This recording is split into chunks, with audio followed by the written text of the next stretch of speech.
Hello students, आप सभी का फाउंडेशन क्लासेस में स्वागत है।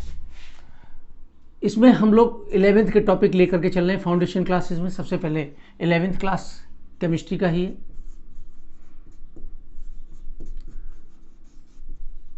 फाउंडेशन कोर्स है। फाउंडेशन कोर्स में और क्लासेस कोर्स में कुछ ज़्यादा अंतर नहीं होता है। फाउंडेशन कोर्सेज में हम लोग थोड़ा सा एक्स्ट्रा लेकर के चलते हैं, आपको और अधिक एक्सरसाइज करनी होती है। कोर्स तो वही 11th और 12th का होता है, इसमें थोड़ा सा आपको एक्स्ट्रा एक्सरसाइज लेकर के चलनी पड़ेगी। तो जहाँ जहाँ ज़रूरत होगी हम आपको बतलाते चलेंगे। तो इसमें जो चैप्टर नंबर 1 हम लेकर के चले हुए हैं यहाँ पर केमिस्ट्री में, चैप्टर नंबर 1, चैप्टर नंबर 1 रसायन विज्ञान की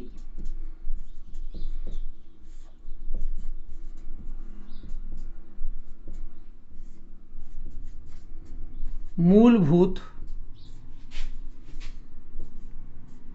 अवधारणाएं।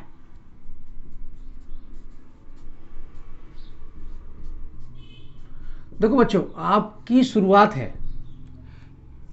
जो 11th क्लास के स्टूडेंट्स इस वीडियो को देख रहे हैं उनको मैं एक बार फिर से स्वागत करते हुए ये कहना चाहूँगा, आपके जीवन की ये शुरुआत है। आपने साइंस ली है तो निश्चित रूप से कुछ सोच करके लिए, कोई इंजीनियर बनने के लिए ले रहा है, कोई डॉक्टर बनने के लिए ले रहा है, कोई वैज्ञानिक बनने के लिए ले रहा है।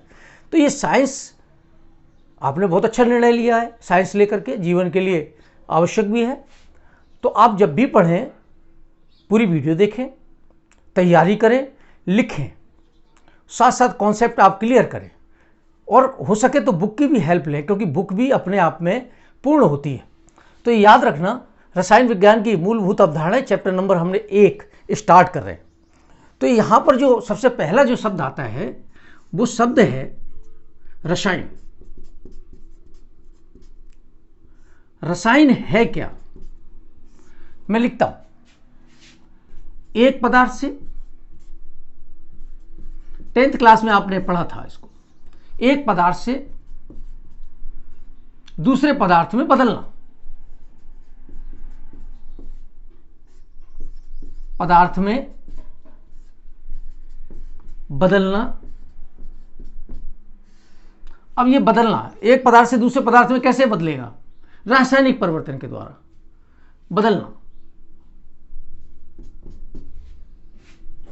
रासायनिक परिवर्तन द्वारा होता है। रासायनिक परिवर्तन द्वारा होता है। अब ये रासायनिक परिवर्तन द्वारा होता है। रासायनिक परिवर्तन आपको पता है कि पदार्थ अपने भौतिक और रासायनिक दोनों गुणों को खो देता है। कारण हटा लेने पर यह अपनी पुरानी अवस्था में नहीं आता। ये आपने रासायनिक परिवर्तन में पढ़ा था 10th क्लास में। तो यहां पर हम यही बात लिखेंगे, अर्थात पदार्थ के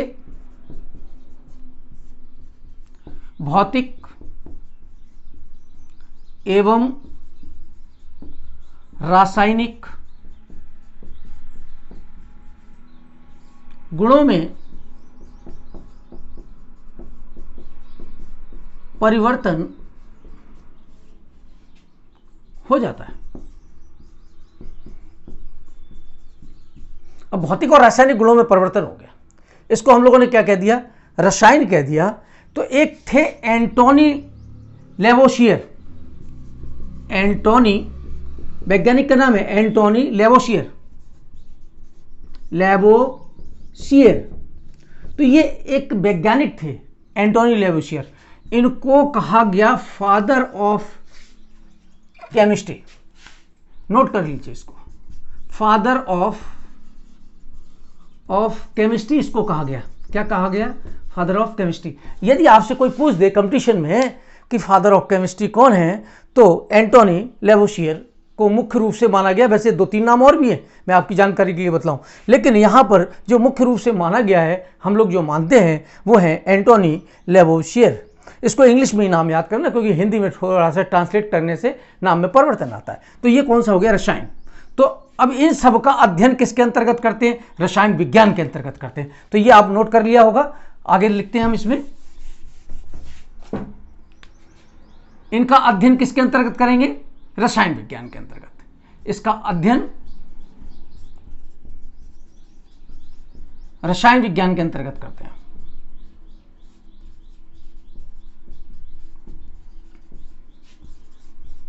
अंतर्गत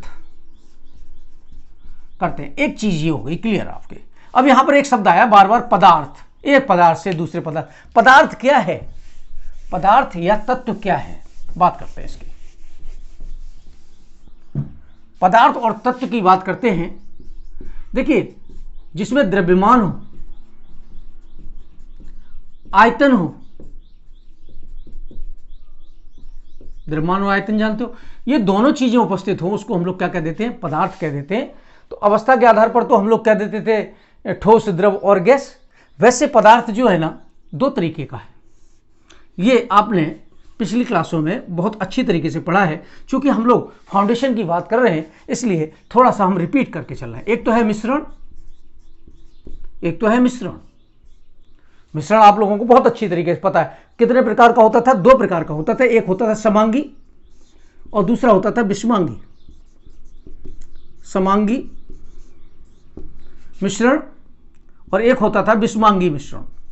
समांगी और विषमांगी में आपको अंतर याद है कि उत्पाद और क्रियाकारक अलग अलग होते थे, यानी उनकी अवस्थाएं जो थी अलग अलग थी। इसमें समान अवस्था थी, यानी कैटलिस्ट भी समान अवस्था में होते थे। इसको हम लोग कहते थे समांगी और इसको कहते थे विषमांगी। ये मैंने आपको एक लाइन में बतलाई। अब यहां पर देखिए, ये जो है ना शुद्ध पदार्थ, शुद्ध पदार्थ की बात कर लेते हैं। तो यहां पर हमने कहा पदार्थ दो प्रकार के, एक मिश्रण और दूसरा शुद्ध पदार्थ। शुद्ध पदार्थों की बात करते हैं। ये कौन कौन से हैं? देखिए, एक तो है तत्व, एलिमेंट, जो हम लोग लिखते हैं chlorine, bromine, iodine, hydrogen, nitrogen, sulphur, ये सभी की बात करते हैं। ये सभी एलिमेंट्स हैं। ये आपको याद भी करना है। पीरियोडिक टेबल मैंने इसमें अपने ग्रुप में डाल रखी है, जो अपना यूट्यूब चैनल है उसमें डाल रखा है, आप लोग देख सकते हैं। दूसरा क्या हो गया? यौगिक।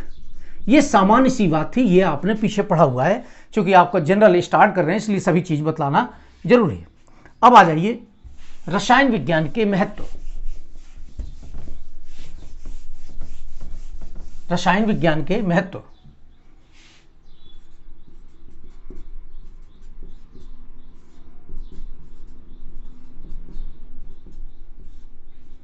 के महत्व की बात कर लेते हैं।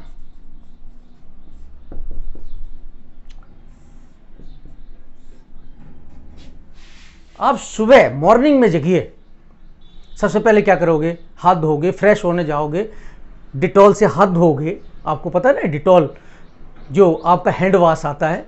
आजकल तो ये दौर चल रहा है कोरोना का, तो हम लोग कहते हैं कि सैनिटाइजर का इस्तेमाल करिए। तो हम लोग जो भी केमिकल सुबह से लेकर के शाम तक इस्तेमाल करते हैं, इन सभी को हम लोग महत्व की दृष्टि से देखते हैं कि रसायन विज्ञान में इनका महत्व है। जैसे मैं आपको एक बात बतलाता हूँ। सुबह आपने पेस्ट किया, कॉलगेट करते हैं, कोई सा क्लोजअप करते हैं या अन्य कोई ब्रांड करते हैं, मुझे पता नहीं आप कौन सी ब्रांड करते हैं, लेकिन जो भी करते हैं वो सभी की सभी रसायन होती है। अब रसायन में आप कह सकते हो मैं तो सर नीम की दतौन करता हूं, आप वाला पेस्ट करता ही नहीं हूं। कोई बात नहीं, नीम की दतौन के अंदर जो रस निकलता है वो भी क्या है? रसायन है। तो रसायन तो पेड़ पौधों से ही और केमिकल्स के द्वारा ही तैयार किया गया है।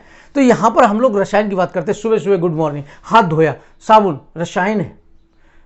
दवाई खाई, बीमार पड़ गए, रसायन है। लड़ाई हो गई, युद्ध में बम फेंके, रसायन है। गाड़ी चलाई, उसके अंदर डीजल डाला, रसायन है।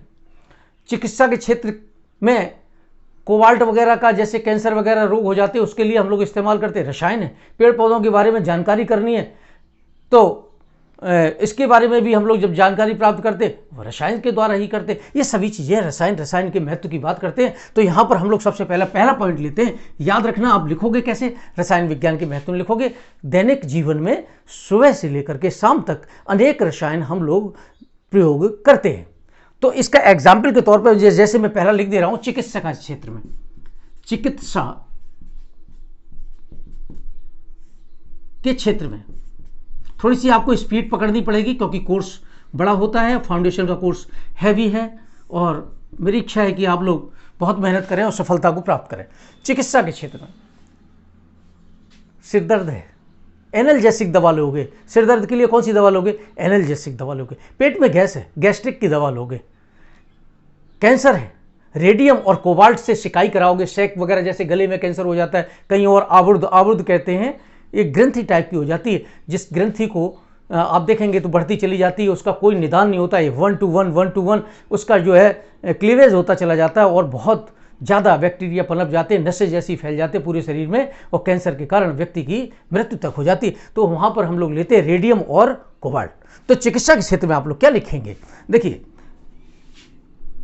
विभिन्न प्रकार की, मैं लिख देता हूँ 2 लाइन, बाकी आपको स्वयं जैसे जैसे मैं बोलता जा रहा हूँ वैसे ही नोट्स बनाने आपको। विभिन्न लक्षणों के आधार पर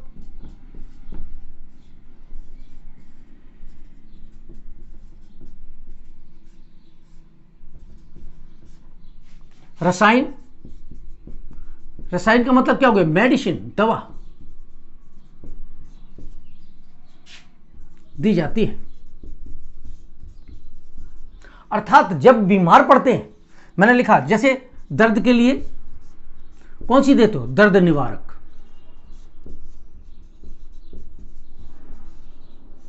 कोई भी एनाल्जेसिक दवा दे देते हो, एनाल्जेसिक। अगर कोई गैस बने, गैस्ट्रिक दवा दे देते हो। तो इस तरीके की बहुत सी चिकित्सा के क्षेत्र में है। जब सिर में हेडेक होता है तो हम लोग कह देते हैं एनाल्जीन ले लो, और कोई बैरालगन ले लो, कॉम्बीफ्लेम ले लो। बैरालगन पेट दर्द के लिए खासतौर से लेते हैं और पेट दर्द के लिए आजकल मेफ्टॉल स्पास का प्रयोग करते हैं। तो ऐसी दवाएं जो है हम लोग चिकित्सा के क्षेत्र में यूज़ करते हैं। यानी चिकित्सा के क्षेत्र में हम लोग जांच करते हैं कि क्या कमी है। अब विकास हो गया है चिकित्सा क्षेत्र में, किसके कारण हुआ है, रसायन के कारण हुआ है। हम लोग देखते हैं, ब्लड की टेस्टिंग करते हैं कि ब्लड का आपका ग्रुप कौन सा है, आपको कौन सी दवा सूट करेगी, आपके आरबीसीज कितने हैं, आपकी शुगर मात्रा कितनी है। ऐसी बहुत सी ढेर सारी जांच कर लेते हैं, एक्सरा करते हैं, हड्डी कहाँ से टूटी है, किस जगह जोड़नी है। ये सभी किसके कारण संभव हुआ है, रसायन के कारण। तो पहला पॉइंट हो गया चिकित्सा के क्षेत्र में। कितना ही बोलते जाओ आप चिकित्सा के क्षेत्र में, जो भी आपको याद हो वो आप नोट्स में लिख लेना।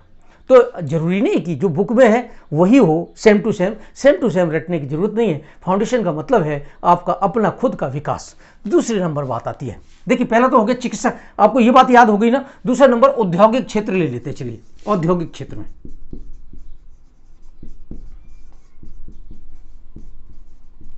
औद्योगिक क्षेत्र की बात करते हैं। जैसे मैं मार्कर से चलिए लिख रहा हूं, मार्कर, ये प्लास्टिक है। प्लास्टिक किस में बनी, उद्योग में।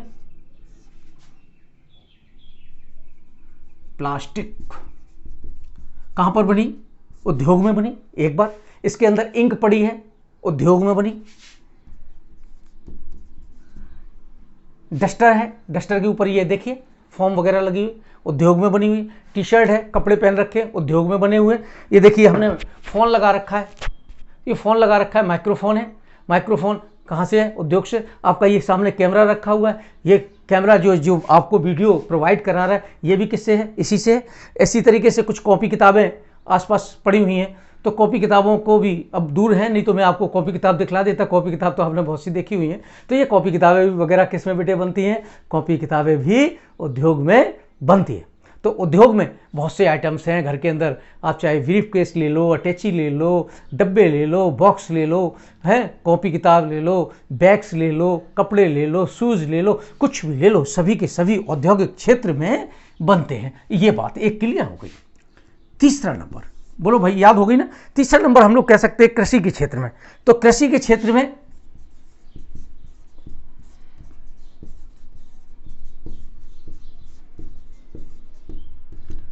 देखिए, कृषि के क्षेत्र की बात करते हैं। आपने देखा पहले अपने यहाँ बाजरे की फसल बहुत लंबी हुआ करती थी, बहुत लंबी, टॉल। लेकिन उसके अंदर जो सीटा था ना, सीटा कहते हैं ना, बाली, जिसमें छोटे छोटे बीज लगते हैं बाजरे के, तो उसकी बाली थी ना वो छोटी सी थी। तो छोटी सी थी, इसका मतलब क्या हो गया, उत्पादन कम था और नीचे घास फूस ज़्यादा था।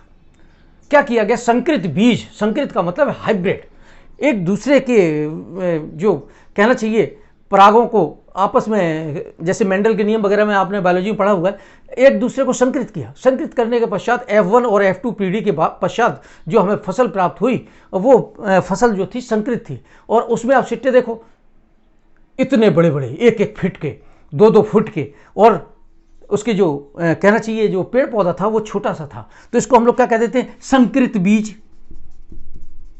संकरित बीज का उत्पादन कहां से हुआ, रसायन से ही हुआ। संकरित बीज बने, इनसे क्या हुआ, अधिक उत्पादन हुआ। ये ऐसे लिखना बच्चों, ऐसे याद करना, अधिक उत्पादन हुआ। यही तो चीज चाहिए थी, अधिक उत्पादन हुआ। अब एक आपने देखा फसल बोई, चने की फसल हुई, उसमें लट लग गई। लट कहते हैं जो सुड़ी टाइप की एक छोटा सा एक जीव है जो उसमें फल लगता है, फ्रूट लगता है, उसमें के अंदर अपने एग को दे देता है, प्यूपा जैसा पड़ जाता है, सुड़ी कहते हैं उसको। तो वो अपनी देशी भाषा में उसको लट कहते हैं, लट। तो जो लट न बने इसके लिए हम लोगों ने क्या किया, दवाओं का छिड़काव किया। तो यही बात यहां पर दूसरी क्या लिखनी है आपको, फसल की या फसलों की सुरक्षा के लिए, फसलों की सुरक्षा के लिए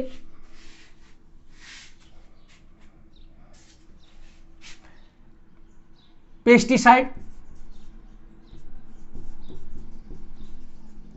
फंजीसाइड यानी फफूंदी नाशक, कीटनाशक, मैं हिंदी में लिख देता हूं, कीटनाशक,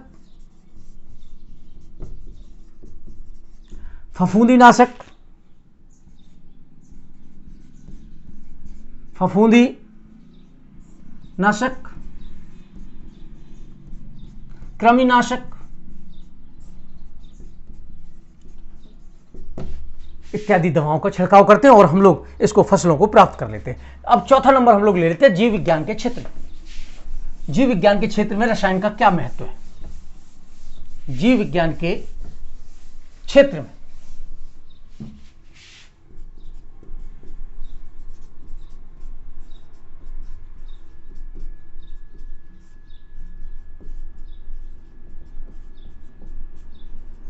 अब जीव विज्ञान के क्षेत्र की बात करते हैं।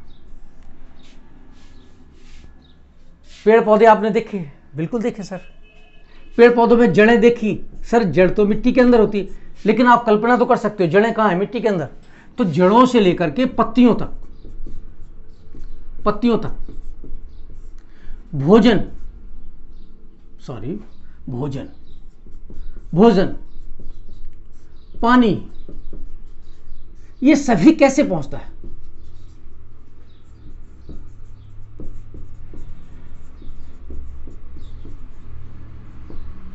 ये सभी कैसे पहुंचता है, इसकी जानकारी की गई रसायन के द्वारा कि जाइलम और फ्लोएम के द्वारा नीचे से जो कह सकते हैं भोजन बन करके पत्तियों तक पहुंचता है, पत्तियों तक पहुंचता है, और पत्तियों से प्रकाश संश्लेषण की अभिक्रिया होकर के कहां आता है, नीचे की तरफ आता है। तो इसका मतलब क्या हो गया, ये सभी हमें जीव विज्ञान के क्षेत्र में जानकारी प्राप्त हुई रसायन की देन ही है। इसके बाद में हम लोग जो अगर बात कर लें तो वो है युद्ध क्षेत्र में। युद्ध क्षेत्र में, युद्ध क्षेत्र की बात करते हैं, 5वां नंबर है शायद, युद्ध क्षेत्र में। आपने देखा है जापान में नागासाकी हिरोशिमा परमाणु बम गिरा दिया था। आज भी वहां की स्थिति, बच्चे जो है पोलियो के पेशेंट हो रहे हैं, कभी अंग भंग हो रहे हैं। तो ये क्या है, युद्ध के क्षेत्र में। तो युद्ध के क्षेत्र में जैसे TNT डाला, ट्राई नाइट्रोटोल्यूइन, परमाणु बम, परमाणु bomb, hydrogen bomb, hydrogen bomb, hydrogen bomb, ऐसे बहुत से रसायन जो विनाशकारी हैं, लेकिन हम लोग युद्ध के समय, लड़ाई के समय तोपों का, गोलों का, गोलियों का, रसायनों का, जैविक हथियार, जैसे आजकल चल रहा है जैविक हथियार है ये भाई, जैविक हथियार, कोरोना चल रहा है, मुझे याद आ गया जैविक हथियार।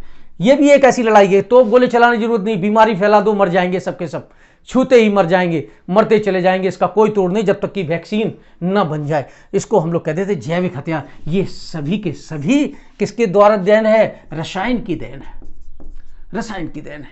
तो इसका मतलब हो गया रसायन का बहुत भारी काम है। लेकिन यहां पर नोट रखिए, ये जितने भी रसायन हैं ये सभी रसायन कैसे होते हैं? विनाशकारी होते हैं। कैसे होते हैं? विनाशकारी होते हैं। विनाशकारी होते हैं। तो याद रखना, ये सभी रसायन विनाशकारी हैं, इन्हें सिर्फ नुकसान करना आता है, इनका कोई लाभ नहीं है। लेकिन हम लोग अपनी सुरक्षा के लिए इनको देश में बनाते हैं कि हमारे देश की सुरक्षा अगर करनी है तो वो सुरक्षा कैसे हो? वो हथियारों के द्वारा हो। तो बच्चों ये याद करना। नेक्स्ट टॉपिक आता है हमारा सार्थक अंक। तो ये एक यहां पर एक हेडिंग और लिख सकते थे हम लोग बुक के अनुसार, अन्य उपयोग, मोटरयान, वायुयान, मोटरयान में पेट्रोल वगैरह डालते हो, मोटरयान, वायुयान, है ना, वाहनों में, इन सभी में जो रसायन प्रयोग कर रहे हैं, पेट्रोल वगैरह सभी क्या है? रसायन है। ये छोटी छोटी बातें। अब हम लोग जो नेक्स्ट टॉपिक लेने वाले हैं वो है सार्थक अंक। अब देखिए सार्थक अंक में क्या है? आपने कोई भी मापन किया, मापन समझते हो ना, किसी भी चीज को मापना है, जैसे ये, इसको आपने मापा तो उससे क्या प्राप्त हुआ? कोई परिणाम प्राप्त हुआ। अब ये परिणाम कैसा प्राप्त हो? शुद्ध प्राप्त हो, अर्थात हमने कहा शुद्ध परिणाम प्राप्त हो। उसमें प्राप्त जो भी रूप से अंक है परिणाम में उपस्थित अंक, और उपस्थित अंकों का कोई अर्थ हो, इसे कह दिया हमने अर्थपूर्ण अंक, इनको हम लोग कह देते हैं सार्थक अंक। डेफिनेशन क्या बनी? मापन का, यानी मापन में प्राप्त शुद्ध परिणाम, मापन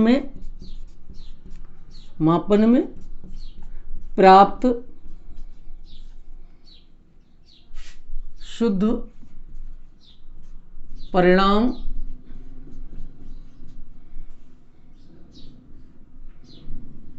से प्राप्त अर्थपूर्ण अंक, या अंकों की संख्या कर दो, अंकों की संख्या सार्थक अंक होती है। सार्थक अंक होती है। ये बात अभी आपकी समझ में आएगी, एग्जाम्पल्स वगैरह लेंगे तो आपकी समझ में आएगी। इसके कुछ नियम हैं। तो सार्थक अंकों के नियम, दूसरा टॉपिक है ये सार्थक अंकों के नियम।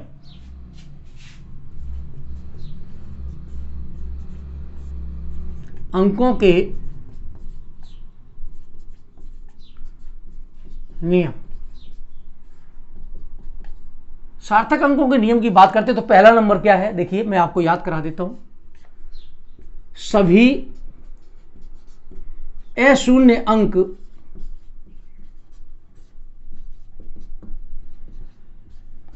सार्थक अंक कहलाते हैं। सार्थक अंक होते हैं, शॉर्ट में कर देते हैं। ये आपने पीछे पढ़ा हुआ भी है, छोटी क्लासों में भी पढ़ा है, होते हैं। अब सभी अशून्य अंक, मान लीजिए आपने लिख दिया 3, 2, 5, 4, कितने सार्थक अंक होंगे? देखिए 1, 2, 3 और 1, 4, 4 सार्थक अंक। 1, 2, 3, 4, 5, 6। अब बताइए कितने सार्थक अंक हैं? 1, 2, 3, 4, 5, 6, ऐसे नहीं, टोटल गिनो, 1, 2, 3, 4, 5, 6, 6 सार्थक अंक। चलिए इसमें बताइए 7, 2, 5, 4, 3, 1, कितने सार्थक अंक हैं? 2, 2, 4, 2, 6, इसमें भी 6 सार्थक अंक हैं। इसका मतलब क्या हो गया? नियम नंबर एक क्या कहता है? सभी अशून्य अंक, यानी अशून्य का मतलब होता है शून्य के अलावा, शून्य के अलावा, इनको हम लोग क्या कह देते हैं? अशून्य अंक। कौन से अंक? अशून्य अंक कह देते हैं। तो सभी अशून्य अंक सार्थक अंक होते हैं। ये बात क्लियर आपके दिमाग में रखना चाहिए। तो ये इसके एग्जाम्पल्स हैं। तो आप लोग नियम नंबर एक में सभी अशून्य अंक सार्थक अंक होते हैं, पहला नंबर।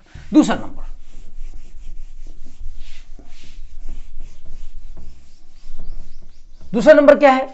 यदि इनके बीच में, किनके? अशून्यों के बीच में यदि शून्य आ जाए, यदि अशून्य शून्य के अलावा आने वाले अंक अशून्य अंकों के मध्य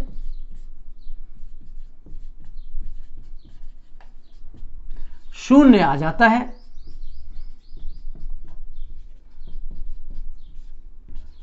तो उसे भी सार्थक अंक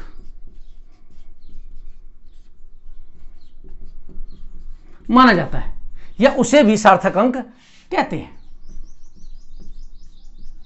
एग्जाम्पल लेते हैं, याद कर लेना 2 0 0 हमने चलिए 2 लिख दिया, चलिए पॉइंट लगा देता हूं, बहुत अच्छा रहेगा एग्जाम्पल आपके लिए। पॉइंट लगा दिया, अब पॉइंट लगा दिया, देखिए कितने सार्थक अंक हैं। मैंने कहा अशून्य अंक के बीच में, मैंने दशमलव की बात ही नहीं की, सीधा कह दिया आपको दो अशून्य अंकों के मध्य में यदि शून्य आ जाता है तो वो सभी सार्थक अंक कहलाते। तो यहां पर कितने सार्थक अंक हो गए? 1 2 3 और 1 4 सार्थक अंक।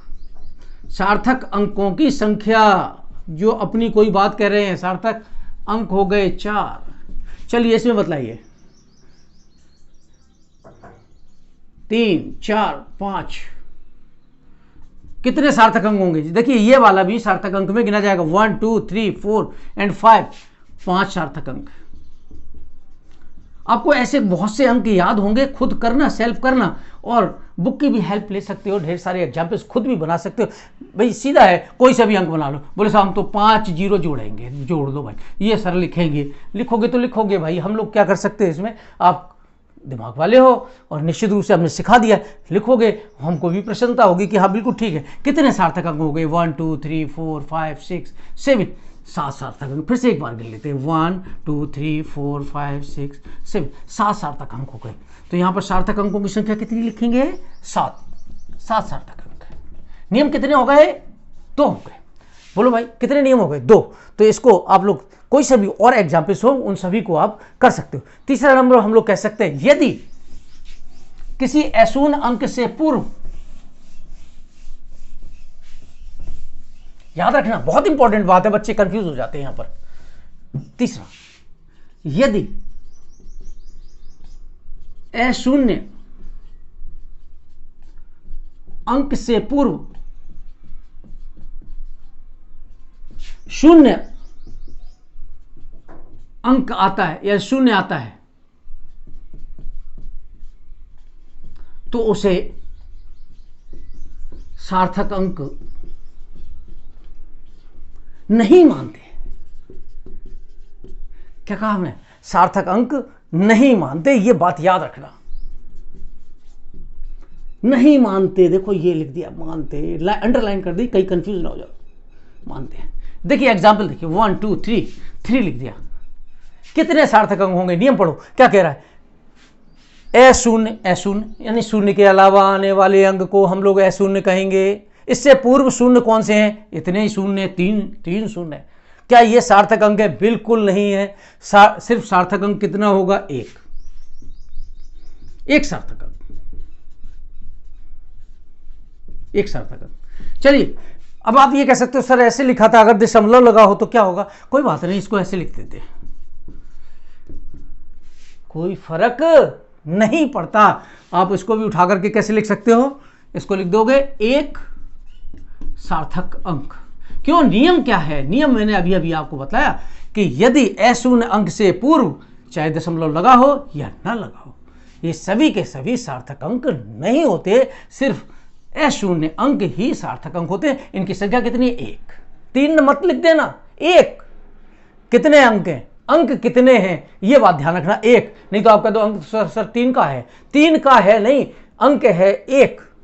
देखिए चलिए इसको बतलाइए आप, इसमें कितने सार्थक अंक हैं? देखिए यहां पर 1 और 1 2, कितने अंक हो गए? 2 सार्थक अंक। ये बात आपके क्लियर हो गई। हमने तीसरा नियम बतला दिया कि सभी अशून्य अंक से पूर्व अगर कोई शून्य आता है तो वो सार्थक अंक नहीं होता। लेकिन एक बात और याद रखने की है, बाईं ओर की हो गई, दाईं ओर की कर लेते हैं। यदि दशमलव के पश्चात 3 नियम हो गए थे, चौथा नियम, यदि दशमलव के पश्चात कोई शून्य आता है, दशमलव के पश्चात कोई शून्य आता है तो उसे सार्थक अंक माना जाता है। सार्थक अंक माना जाता है। देखिए कैसे, मान लीजिए मैंने ये लिख दिया,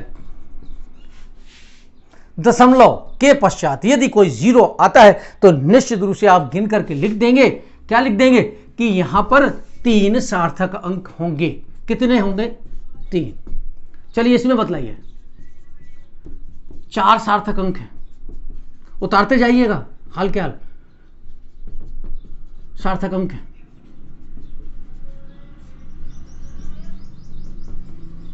ऐसे ढेर सारे आप एग्जाम्पल्स कर सकते हो। चलो मैं एक कोई थोड़ा सा अटपटा एग्जाम्पल लेता हूँ, 0.8000, चलो एक और जीरो ले लेते हैं। बोलो यहां पर कितने सार्थक अंक हैं? देखिए दशमलव से पहले जीरो का कोई महत्व नहीं, इसके बाद का 8 हो गया, 1 2 3 4 और 1 5। कितने सार्थक अंक हो गए? 5 सार्थक अंक हो गए। अब एक बात और आती है, दाईं ओर की दशमलव लगा था, अगर दशमलव में नहीं लगाऊं तो देखता हूं, उसका भी एक नियम बनता है। नियम क्या बनता है? यदि संख्या के पश्चात शून्य है, 5वां नंबर, यदि संख्या के पश्चात शून्य है तो उसे सार्थक अंक नहीं मानते, नहीं मानते। देखिए मैं आपको यहां पर एक संख्या लिख के दिखलाता हूं। चलिए 500 लिख दिया हमने। 500 में सार्थक अंकों की संख्या कितनी है? 1 है, सार्थक अंक 1 है। अगर मैं इसको ऐसे लिख देता,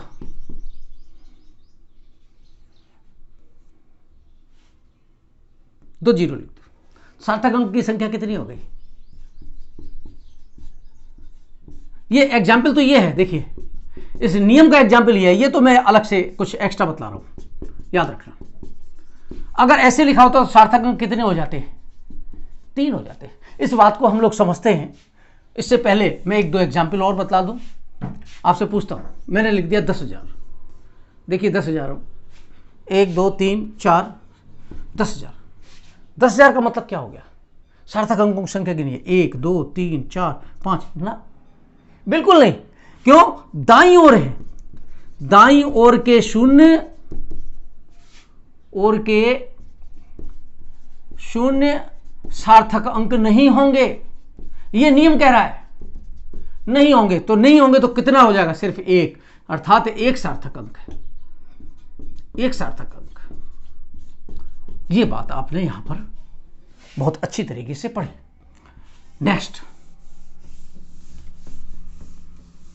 नेक्स्ट बात हम लोग कर लेते हैं।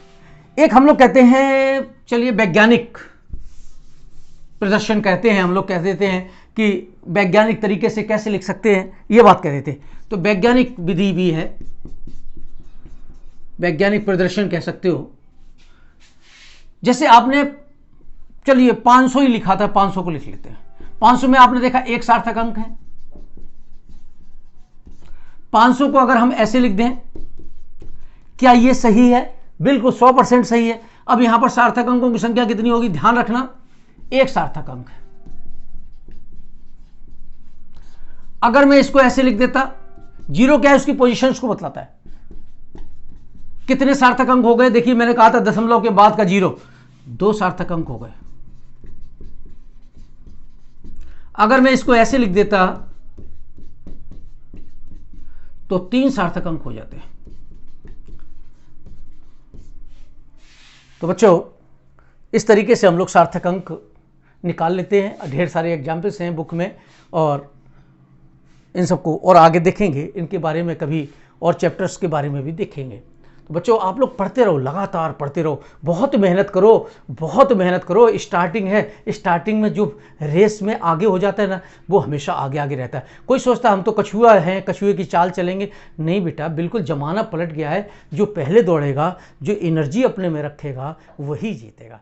Thank you very much.